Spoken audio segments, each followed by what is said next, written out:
Сәлеметсіздер ме, құрметті әріптестер? Бүгін сіздерге сабақтарыңызда қолданылатын құралдар, 3D ойындар, викториналарды қалай қолданылу керек жолын көрсеткім келіп отыр. Ол үшін сіздер mozaweb.com сайтына кіресіздер. Осы платформамен ары қарай емін-еркін жұмыс жасап кету үшін біз міндетті түрде тіркелуіміз керек. Ол үшін кіру батырмасын басып, мына ұсынған әлеуметтік желілердің аккаунттарымен тіркелсеңіз болады, немесе жаңа аккаунтты құру деп өзіңіздің почтаңызбен тіркелсеңіз болады. Мінекей, мен бұл платформамен жұмыс жасап жүргендіктен менің логин паролім сақталып тұр.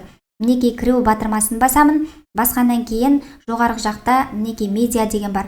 Осы платформамен өткен сабақтарда 3D сабақтарда қолданылатын 3D үлгілерін қалай қолданылу керек жолдарын түсіндірген болатынмын.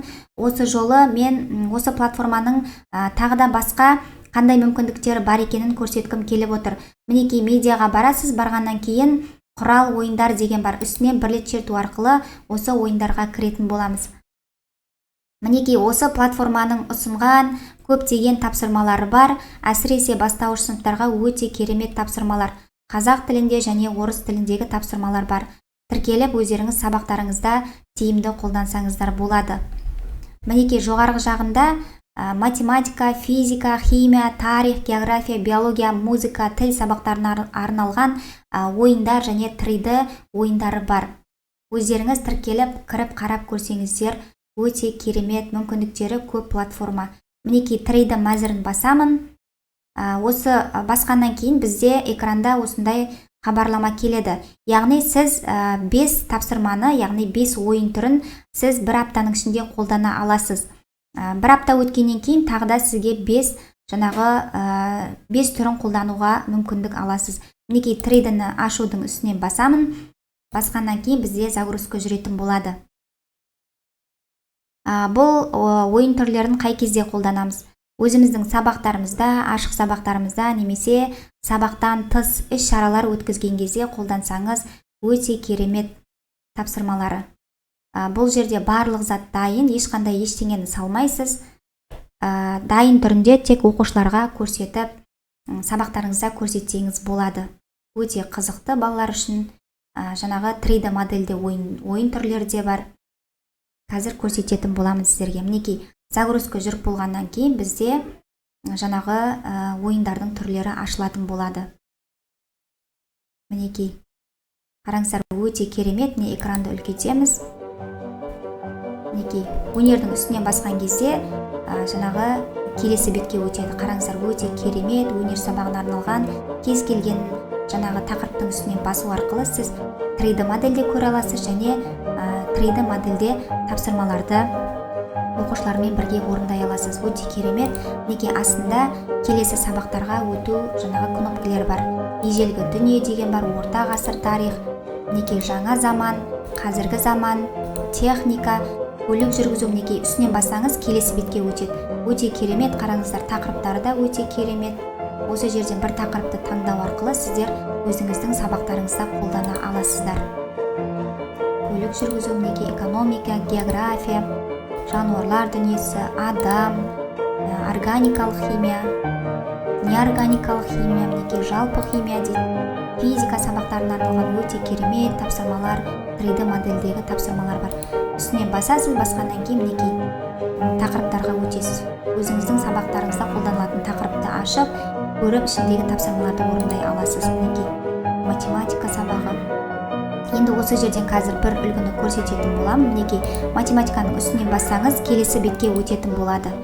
Мінекей, математика. Бұл жерде бір тақырыпты қазір таңдап көрейік. Мінекей, Children's Room'ды басамын. Басқаннан кейін мінекей мына жерде стрелка бар. Осы стрелканы басу арқылы осы тапсырманы ашатын боламыз. Мінекей, загрузка жүріп жатыр.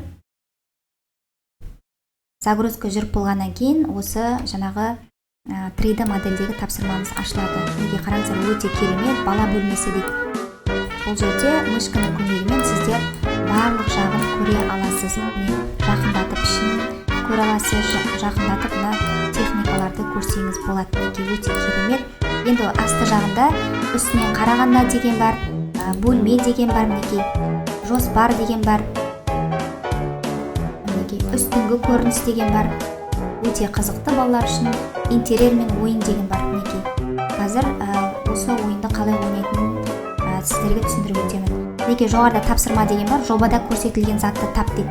Мінекей бұл жерде көкпен берілген зат тұр, осы затты біз осы бөлменің ішінен табуымыз керек. Мінекей ол қай зат деп ойлайсыздар? Мінекей ол мен мына зат деп ойлаймын. Міне жер шар. Мінекей дұрыс болды. Егер дұрыс болатын болса, осы тапсырманың үсті жасыл болып шығады. Мінекей бір сұрақ дұрыс жауап берілді. Енді мінекей екінші жаңағы тағы да тапсырма беріп тұр, осы көрсетілген затты тап деп тұр бізде. Мінекей ол дұрыс емес.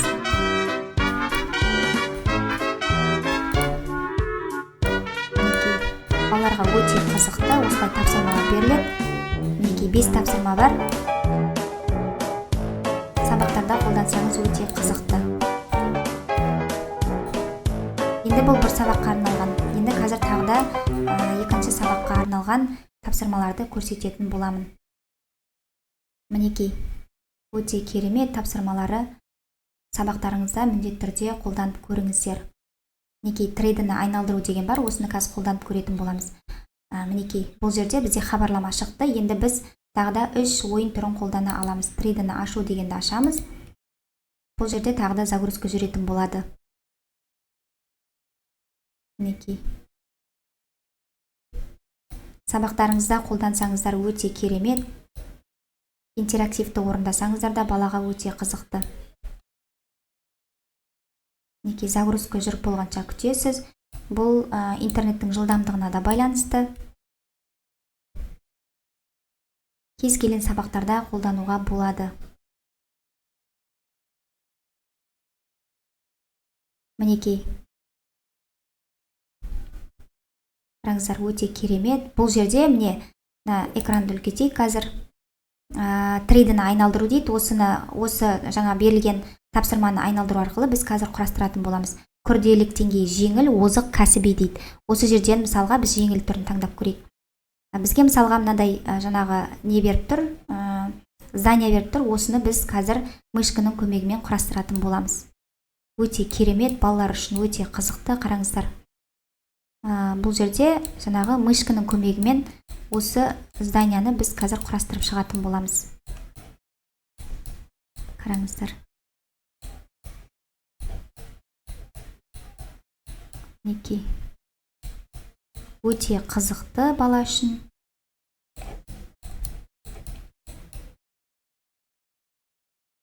Мінекей осылай. Мінекей өте қызықты. Қараңыздар, трейді модельдегі тапсырмалар, трейді үлгідегі. Енді қараңыздар, жаңағы осы экранда көріп отырған суретті біз құрастыруымыз керек.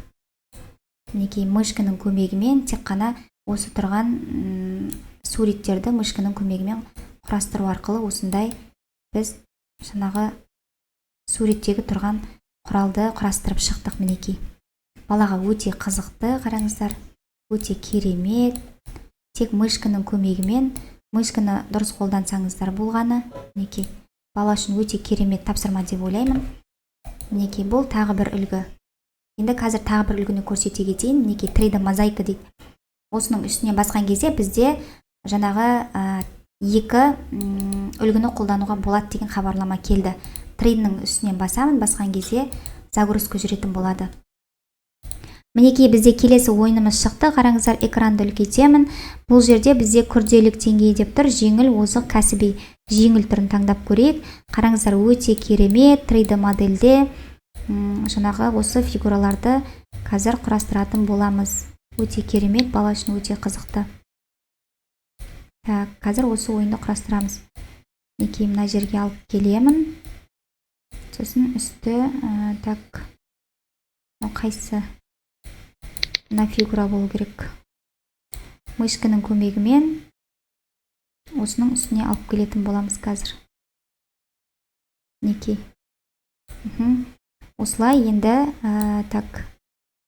қай жерге? Мына жерге барамыз. Барғаннан кейін мынаны осы жасылдың үстіне қоятын боламыз. Мінекей мынау қара тұрғандары, яғни көлеңкелері. Енді мына фигурамызды мында алып келеміз. Және мына жасыл Жасыл негізі бұның ішіне кірмеу керек еді. Мінекей, мына жасылды мынаның үстіне қоятын боламыз. Қызылды алып келеміз және көкті осы қызылдың үстіне қоятын боламыз. Мінекей. Яғни барлығы мышканың көмегімен жасалады. Мінекей, енді қазір осыны тексеріп шығатын боламыз. Қараңыздар, өте күшті. Осы дұрыс па, бұрыс па, қазір тексеретін боламыз. Қараңыздар, осы фигуралардың тұрған көлеңкесі. Шешімді басамын. Басқан кезде бізде мінекей өзінің орнына қойып берді. Біздікі дұрыс емес екен. Қараңыздар, өте керемет. Басқа ойын түрлерінде таңдап ары қарай жаңағы ойын түрлерін таңдап ары қарай жалғастырсаңыздар да болады. Мінекей, қараңыздар, озық. Осы жерде оқушылардың жаңағы сабаққа деген, пәнге деген қызығушылығы артады. Осы 3D ойындар арқылы. Қараңыздар, өте керемет балалар үшін. Енді қазір тағы да келесі мүмкіндіктер туралы айтатын боламын. Бұл викториналар. Мінекей, викториналарға барамын. Барғаннан кейін мінекей өте көп деген жаңағы викториналық ойындар бар. Бұл жерде балабақшаға арналған жаңа құралдар бар. Керемет. Бастауыш сыныптарға арналған, мінекей математика сабағына, математика, логика және визуалды өнер сабақтарына арналған викториналық жаңағы тапсырмалар бар. Мінекей, қазір осы жерден бір тапсырманы ашып көретін боламыз. Мінекей, әрекеттер тізбегі дейді. Осы тізбектің үстінен басамын. Бұл жерде біз жаңағы викториналық ойындардан бесеуін қолдануға болады. Құралды ашу батырмасын басамын. Басқаннан кейін бізде жаңағы осындай тапсырмалар шығады. Қараңыздар, өте керемет. Мысалға біреуін белгілеп қарайық. Мысалға мынау А дейік. Мынау Б дейік екіншісі. Одан кейін Д дейік 39. Келесі С деп белгілейік. Мінекей. Қазір астында осылай жауаптарын бізге жаңағы дұрыс бұрысын анықтап беретін болады. Автоматты түрде біріншісі Б, екінші жауап С. Белгілеп аласыз, үстінен жаңағы әріптерге бару арқылы үстінен басатын боласыз. Мінекей. Астында жаңағы загрузкасы жүреді. Мінекей, үшеуі де дұрыс емес. Мінекей, өзі орнына қойып береді қайсысы дұрыс екенін. Бұл да балалар үшін өте қызықты. Қараңыздар, өте керемет. Басқа да викториналар, жаңағы викториналық сұрақтары бар. Өздеріңіздің сабақтарыңызда қолдансаңыз өте керемет. Жаңағы сабаққа деген, пәнге деген қызығушылықтар артады баланың. Осы менің сіздерге ұсынған видеом пайдалы болады деп ойлаймын. Сабақтарыңызда міндетті түрде қолданып көріңіздер, кәделеріңізге жарасын. Келесі сабақтарда тағы да басқа ойын түрлерін және де креативті слайд жасау сабақтарын салатын боламын. Мені жоғалтып алмас үшін маған тіркеліп өтіңіздер және өзіңіздің әріптестеріңізбен бөлісіп отырсаңыздар өте қуанышты болар едім.